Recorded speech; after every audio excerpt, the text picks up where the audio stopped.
Well, hi, it's noon on Tuesday, and I'm here to take over the weekly workshop for May the 16th, 2023. I apologize for being a little late in starting.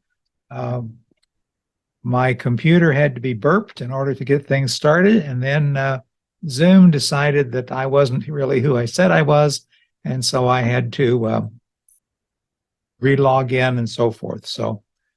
But since no one has joined me yet this morning, it shouldn't be a real problem because you'll see the recording later on. And I hope you will watch the recording because I'm going to talk about something today that for business owners sometimes is a difficult topic, but it's a very important one. We're going to talk about paying for stuff and specifically with regard to banks and the way the banking industry works.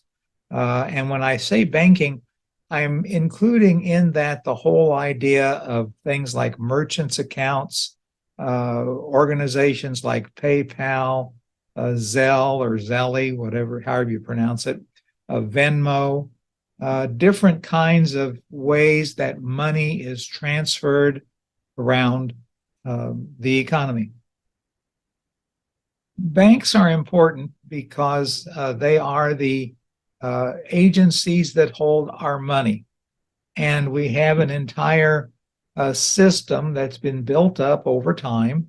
It's a worldwide system, but I'm only going to concern myself with the United States.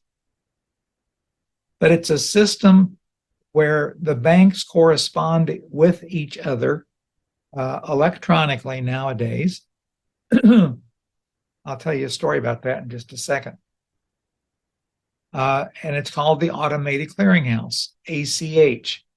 If you ever see a thing from a merchant that you're dealing with that says ACH, that's what they're talking about, the Automated Clearinghouse.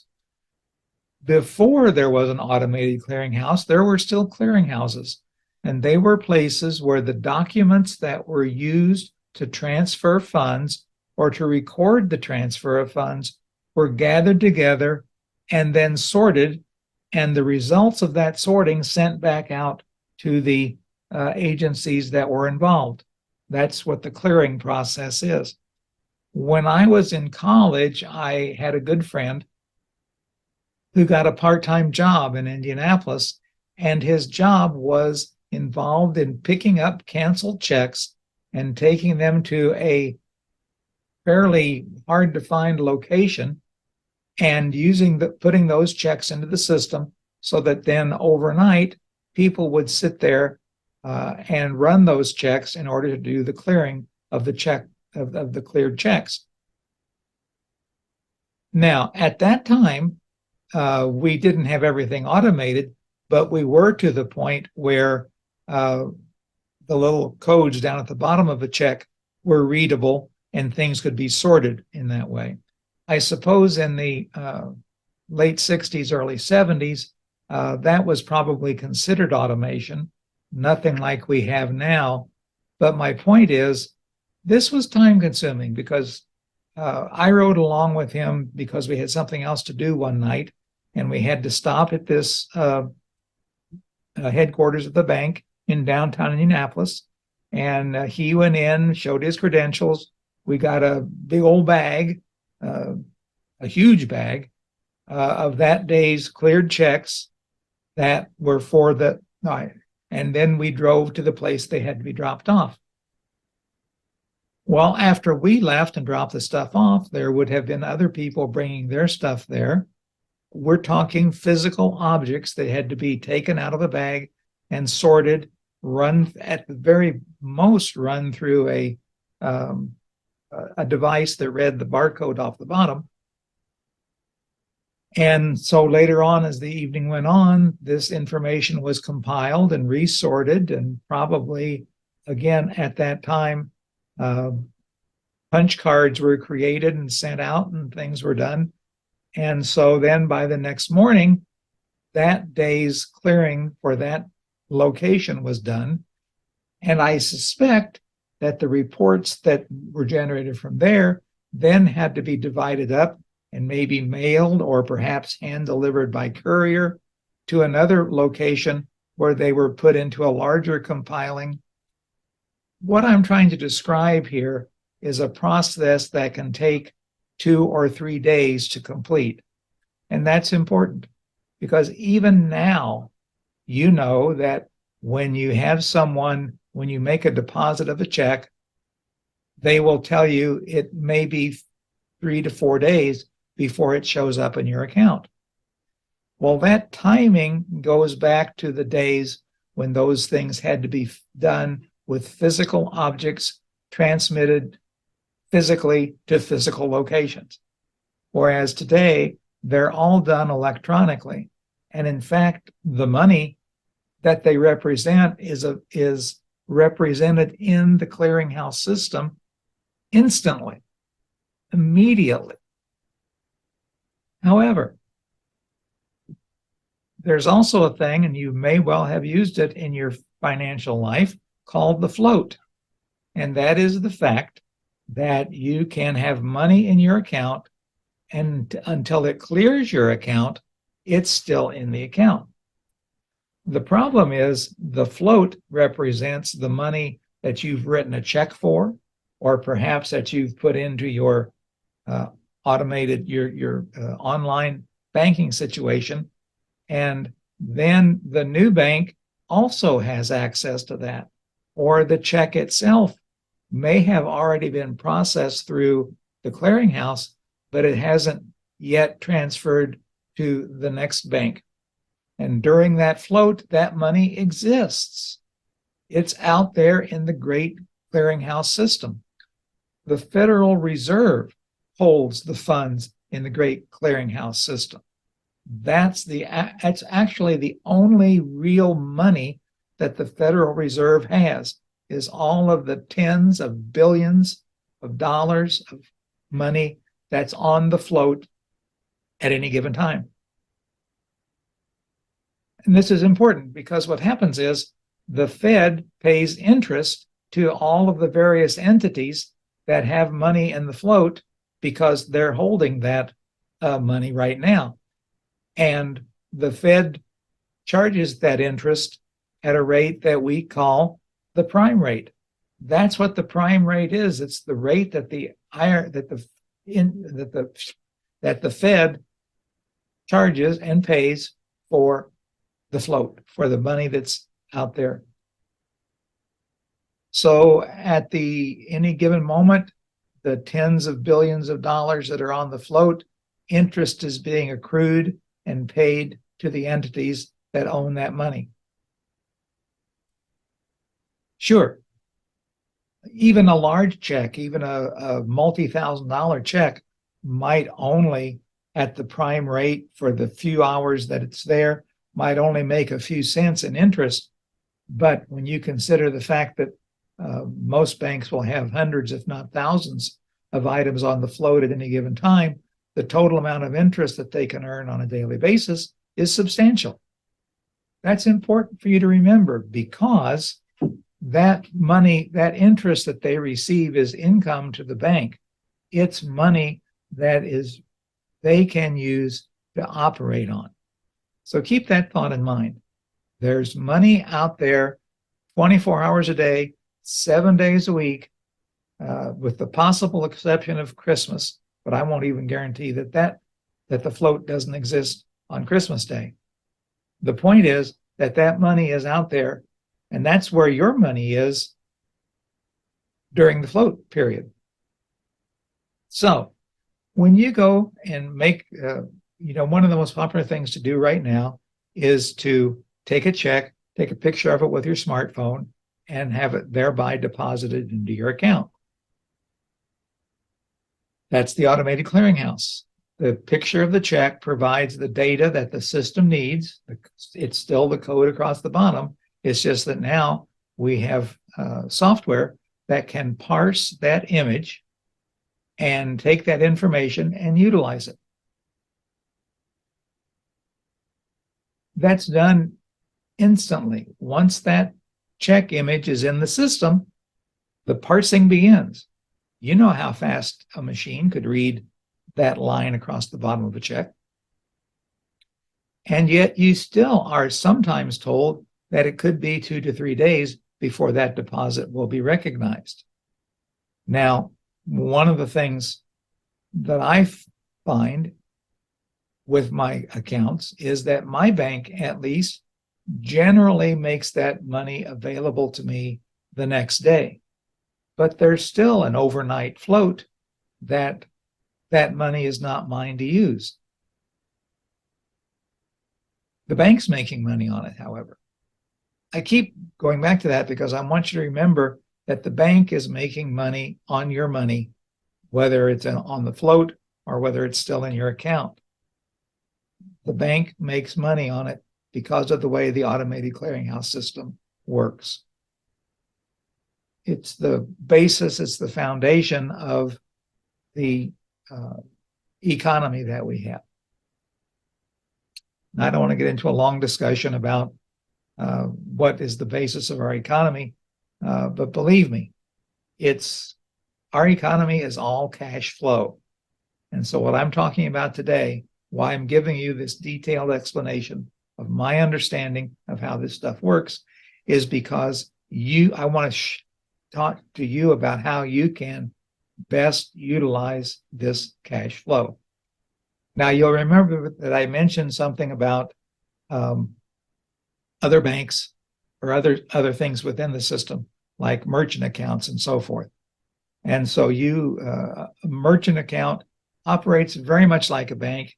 It's just that the funding is based upon the total credit availability of the credit cards that are being used through that system, or the card numbers that are used to take it back to the bank account that the debit card is for. The reason the credit card and the debit card system works through the same merchant system, the reason you can go and use your debit card in the credit card machine at a retail store, or give your debit card number online just like you would give a credit card number, is because they all clear through the same thing. Here's what happens. When you make a charge, whether it's a debit or a credit, it goes just like a check, it goes into the clearinghouse system. If it's a credit card, then what it hits against is the available credit that your credit card account has from the bank, or whoever the issuer is, whether it's a bank or whether it's some other financial institution. The only difference between a debit card and a credit card is that a debit card is based upon the actual funds, the actual cash money that you have in your bank account. The credit card funds come out of I hate to use the word again, it gets confusing, come out of a fund that the credit card issuer has created on your behalf.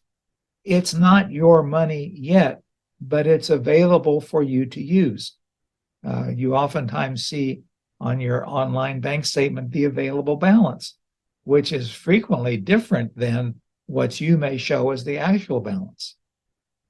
The available balance is impacted more quickly by debit card transactions than it is by paper checks, because, as I mentioned earlier on, even though these transactions happen almost instantaneously, we have geared things so that there are a variety of places in the process where we can put a chokehold on something to let it stop.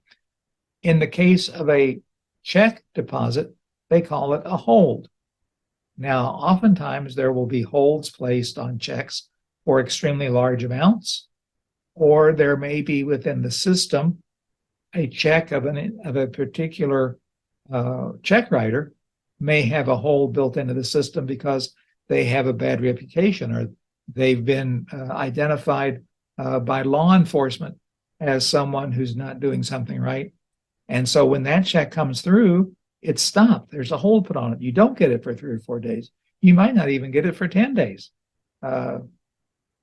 Sometimes when a bank account is brand new, until the bank has a history of your banking transactions, they'll put an automatic 3-day, 5-day, or 10-day hold on your deposits. And that's a 3-day, 5-day, or 10-day hold on banking days, not calendar days. So a 5-day hold means from Monday to Friday. A 10-day hold means from Monday this week until Friday the week after. And, a sliding scale, so that a 10-day hold on a Wednesday actually goes out to the following 2 Wednesdays from then, exempting and if you throw a bank holiday in there, it can make it go even farther out. That's what a hold means. For most transactions nowadays, because of the electronic speed and is operating for everybody, then those kinds of holds are less common, but they are certainly built into the system. And the 3 and 4 day thing that they generally tell you about deposit is sort of an average, so that you don't go getting really excited about what you have coming. It's this system, it's this instant now but recognize later situation that permits, and I know you've seen ads about this, sign up with so-and-so and you get your direct deposit paycheck 2 days early. Well, the reason that's possible is because the money to pay your direct deposit, I do payroll, so I know how it comes out. If I have a client that wants their employees to be paid on Friday, I have to submit the hours for that payroll on Wednesday. There's 2 days. It's 2 banking days. So let's say they need to be paid on a date that there's a bank holiday. So I could be putting that money in there 4 or 5 days ahead of time in order to have the 2 banking day total to be able to make that work out. So since the money has to be in there 2 banking days early, the bank, if you have an account with them that recognizes that capability, the bank is essentially going to stand you alone. And they're going to go ahead and pay your money ahead in anticipation of receiving the actual funds from the employer, because they already know the employer has put those funds into the system.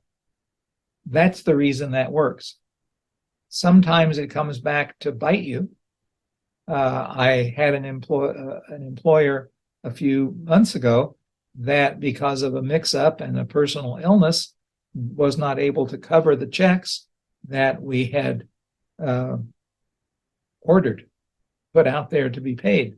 And so the employees were not impacted. They went ahead and got their money, but the employer had to pay penalties to the bank when she caught up on the money, plus which her direct deposits now had to be 4 days in advance.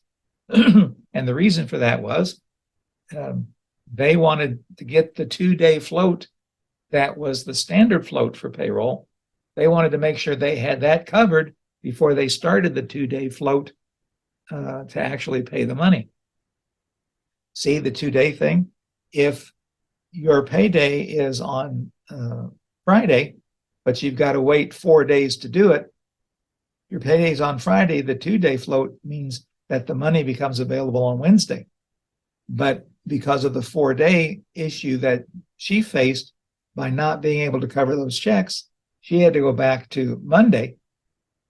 And so the money had to come out of her account on Monday, so the bank would have it on Wednesday to prove that it was paid for. And then they were able to pay the money on Friday. 2 days, 2 days. So that activity, that flow, that constant movement of money allows a bank to make money. And based upon that, they get a large percentage of the income that they have comes from the simple fact that the accounts are active and flowing. Now, having said all of this, talked about all of this with regard to merchant accounts. Um, Merchant accounts run under the same system, but because the merchant's account holders, the credit card processing is not actually done through the ACH system, they have a whole different system of charges. And that's one of the biggest problems that you will have when you start out in business, is getting into the merchant account facility. So let's talk about these things in order. You've got the background now. You kind of see the things that are going on. So let's talk about how you can minimize your expenses in this system. Early on in my adult life, I was a salesman for Primerica Insurance. And you may have heard of them. You may even have a product that you bought from them. They're a large company. In fact, at one point, I was told they were the second largest life insurer in the United States. At the time I was involved with them, which was in the late 80s, early 90s, they were purchased. The A.L. Williams Company, which was the predecessor company, was purchased by Citibank. And that's when they made the transition to Primerica. And then Citibank was either bought by or bought Travelers Insurance. I don't remember now which one it was. Point was, the company was being drawn up into the rarefied atmosphere of American finance.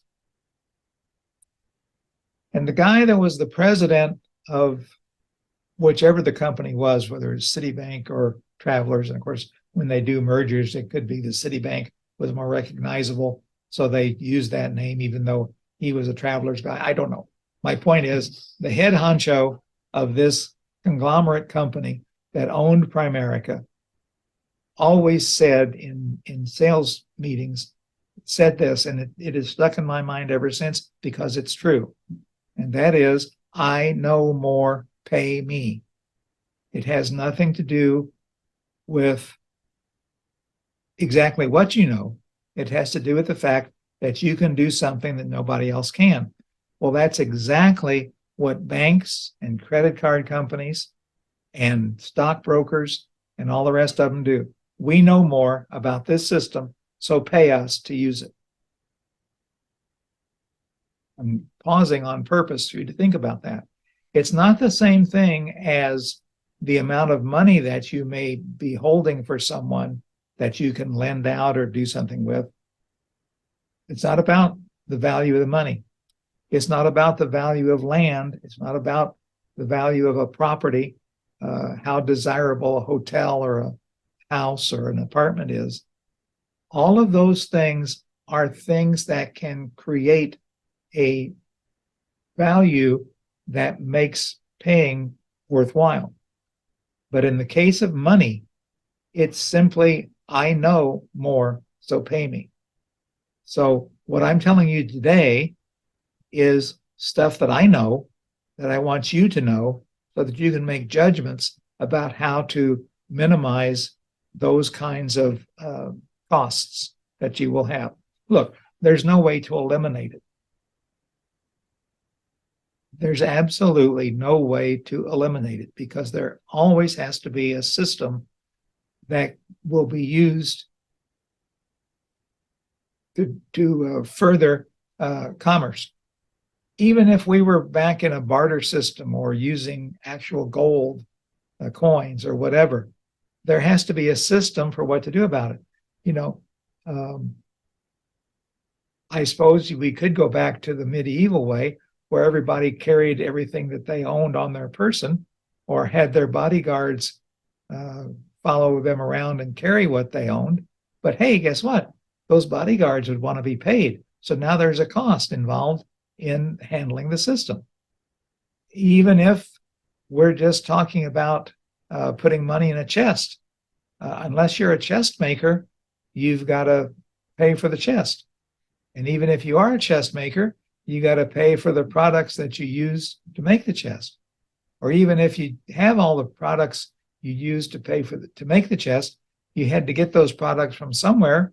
Say you made it out of wood, and so you cut down trees. You had to have some place to get the trees. You had to have some place to get the thing you cut it down. You see, no matter how you set it up, even the most primitive situations, there are costs associated with maintaining the system. And that's what we're talking about when we talk about bank fees, merchant account fees, and so forth.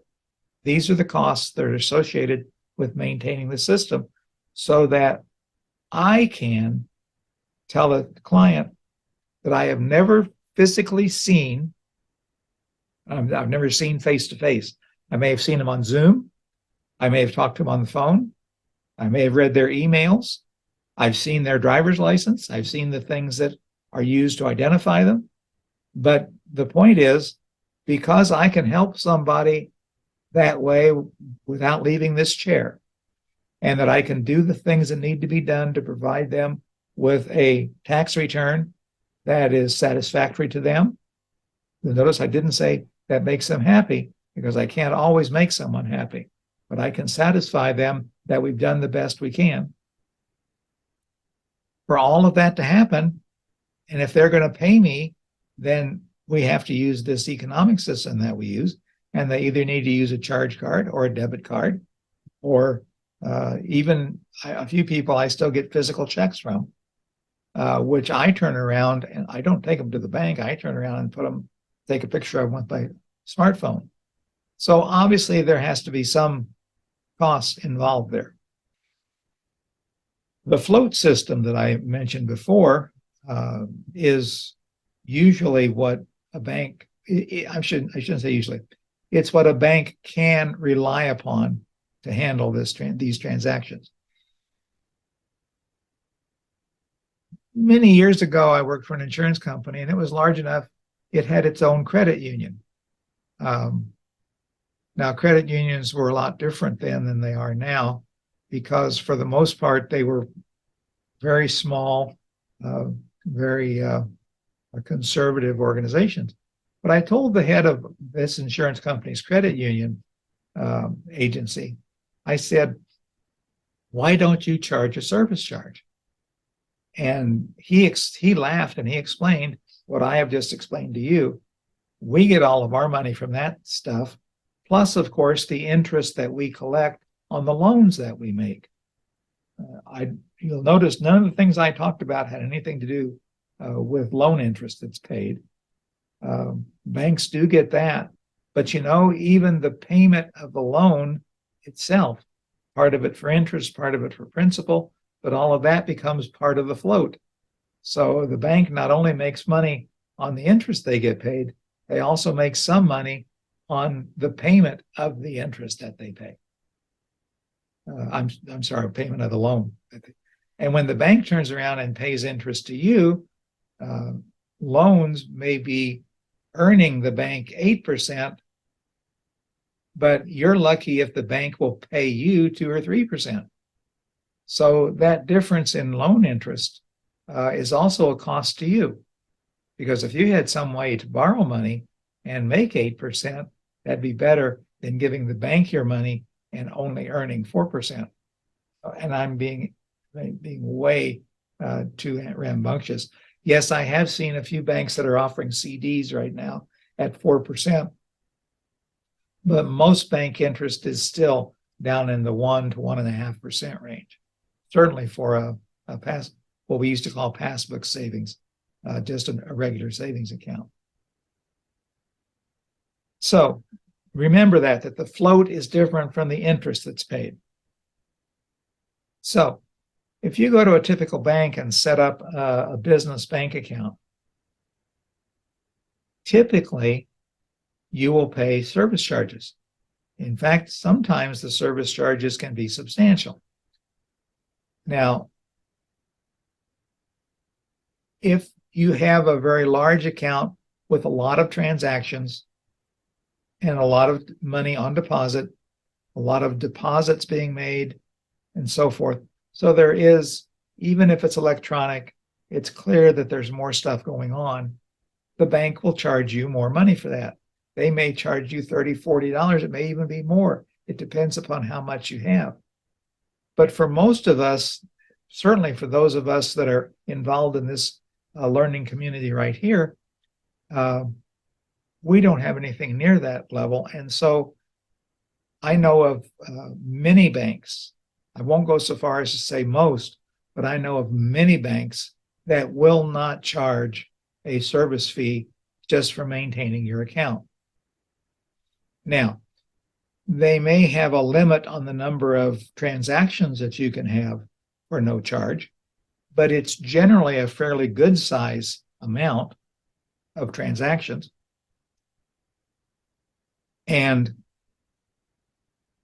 But even if it goes over that level of transactions, the dollar amount that you pay remains low.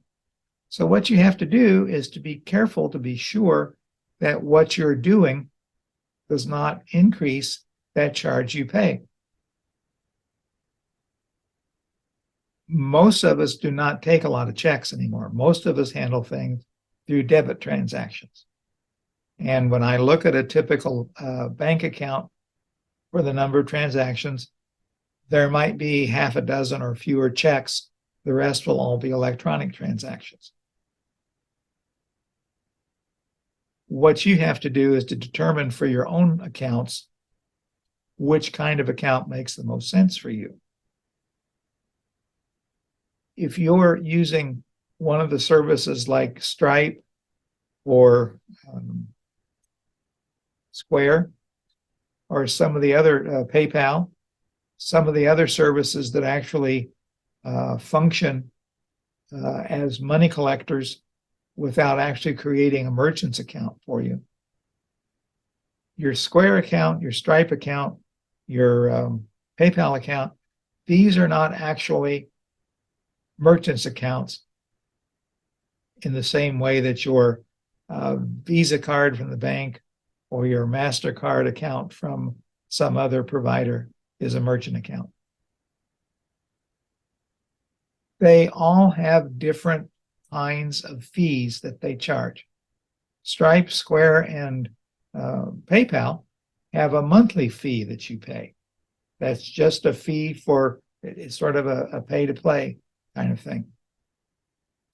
And then in addition to that, there's a per transaction charge. Typically, it's around 3% of the individual charge. There may be a minimum charge. In other words, if you do a 50-cent transaction, there may be a minimum 50-cent charge for it. I'm not sure, the numbers are just made up.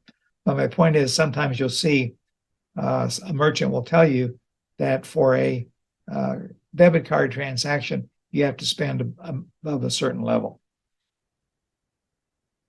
That's to protect them from these minimum charges. I'm combining two things here. I want to talk about bank accounts. What I'm trying to tell you is that for your business, when you start out, you want your bank accounts, your checking and savings accounts to be free, if that's at all possible. And on the one hand, the bank you choose is the first thing, because there are banks that will make nothing free.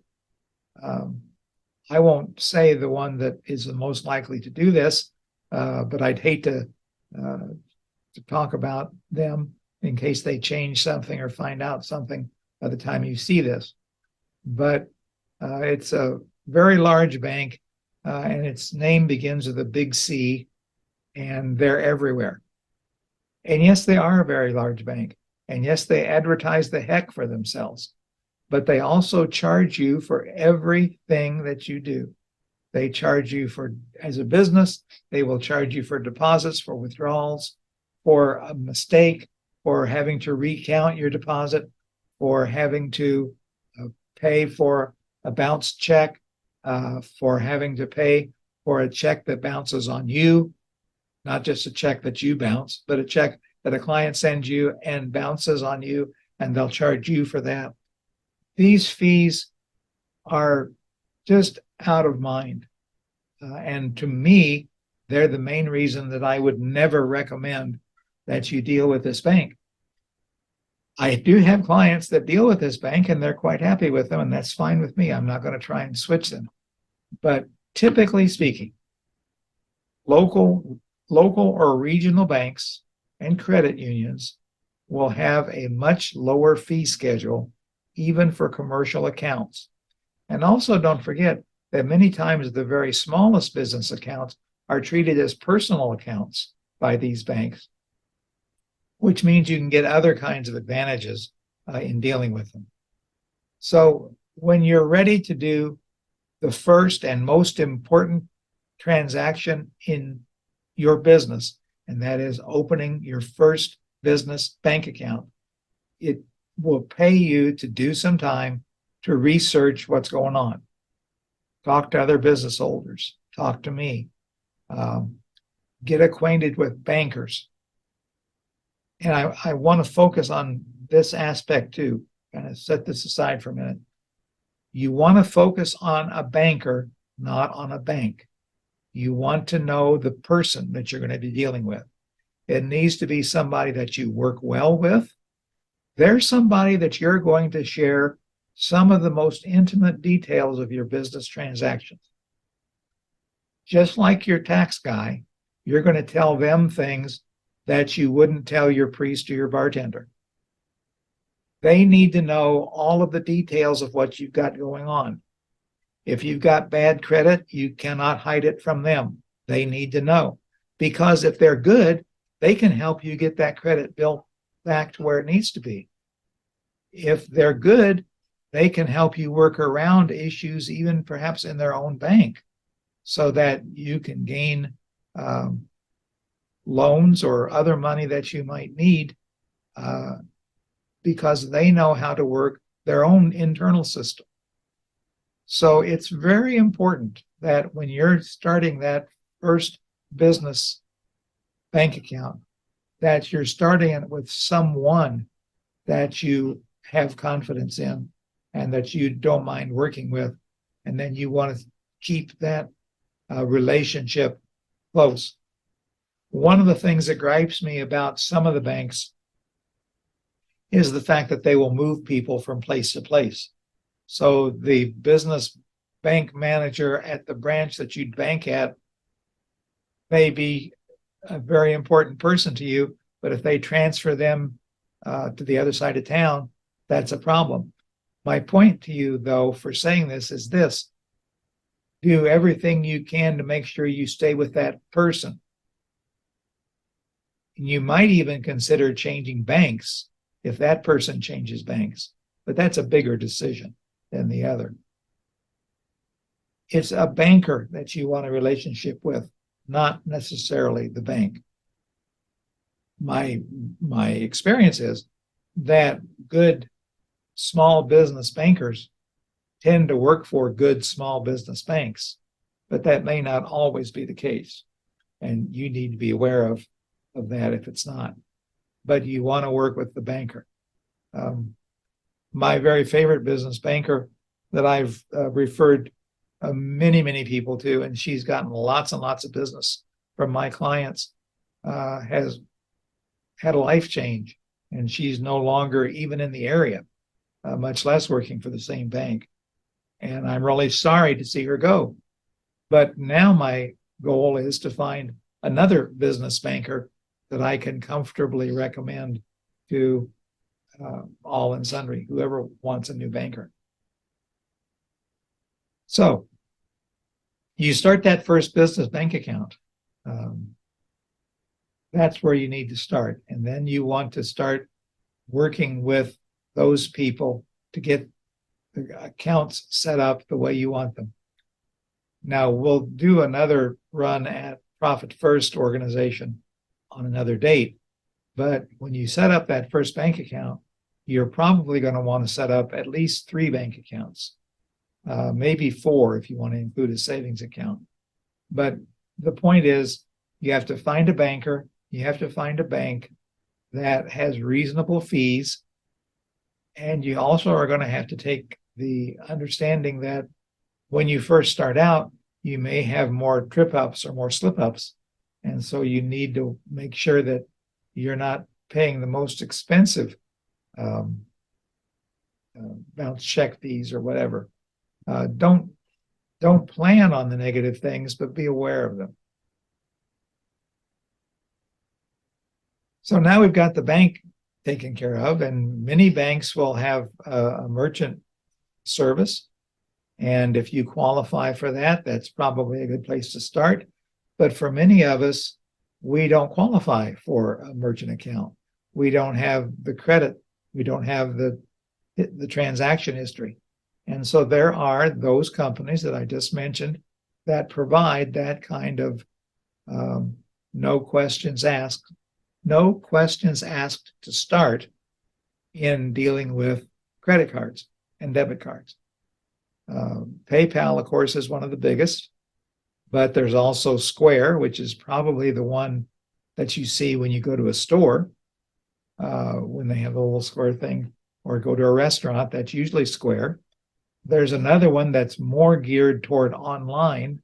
It's called Stripe, but they all function the same way, simply based upon the fact that you have a bank account, that you've got a name, that you've got a federal EIN. They will open up an account for you. Typically, they will charge $25 to $30 a month.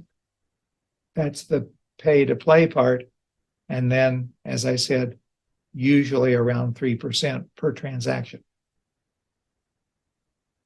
Then at some point, you may want to get involved with other merchant associations.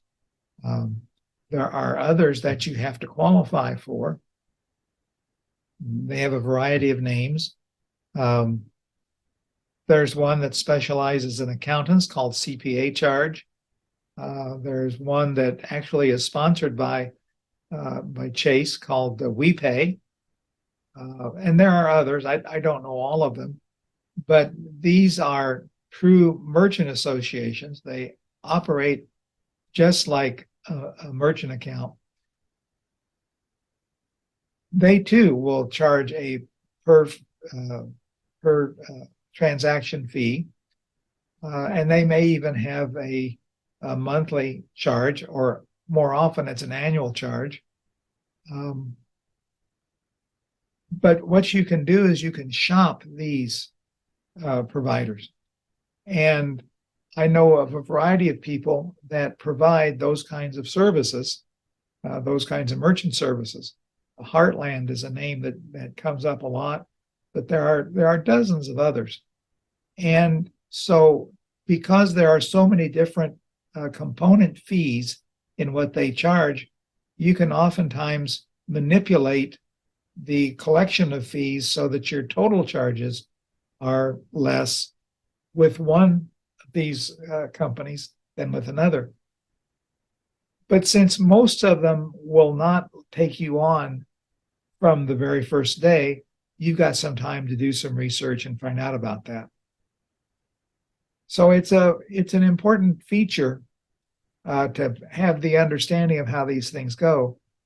And the thing that you really have to pay attention to is keeping track of what your costs are and what your costs have been, and how those relate to how easy it is for your clients to work with you, how quickly the organization provides you with money. And I'll give you an example of that as well. It's like the float.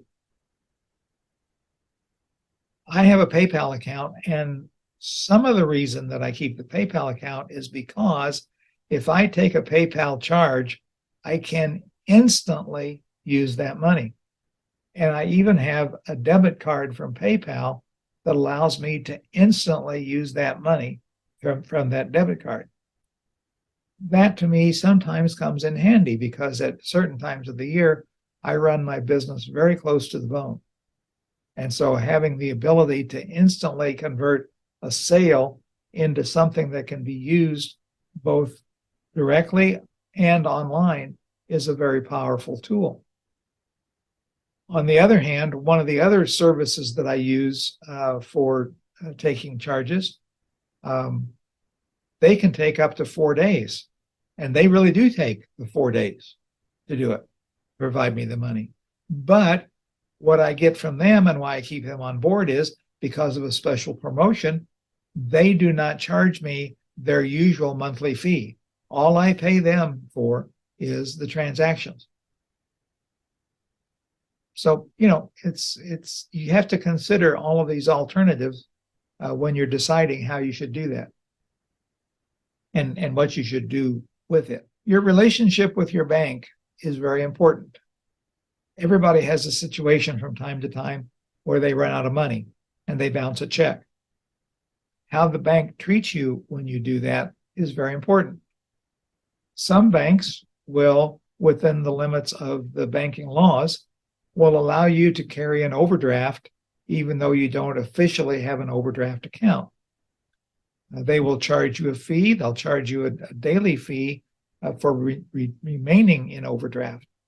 But while it's probably the very most expensive way to get money, because typically it's $35 or $40 for the initial bounce and then $7 or $8 a day for the daily overdraft, if you are desperately hard up against it, you should consider that the cost of doing business.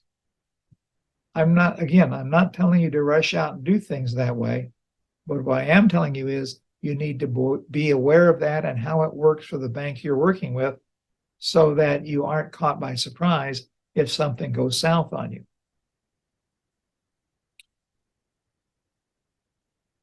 I wanted to bring this topic up. I mean, it really doesn't go anywhere. It's all by way of a cautionary tale, but its purpose is to let you know that these things have to be considered. They don't just happen by chance, and that you have control over them. So that it's not just a matter of I'm going to go to the same bank I've always gone to, because maybe that's not the best bank for what you're doing right now. So that's a summation of where I wanted to go with this, what I wanted to have this look like, because I want you to understand that this is something you need to spend some time working on.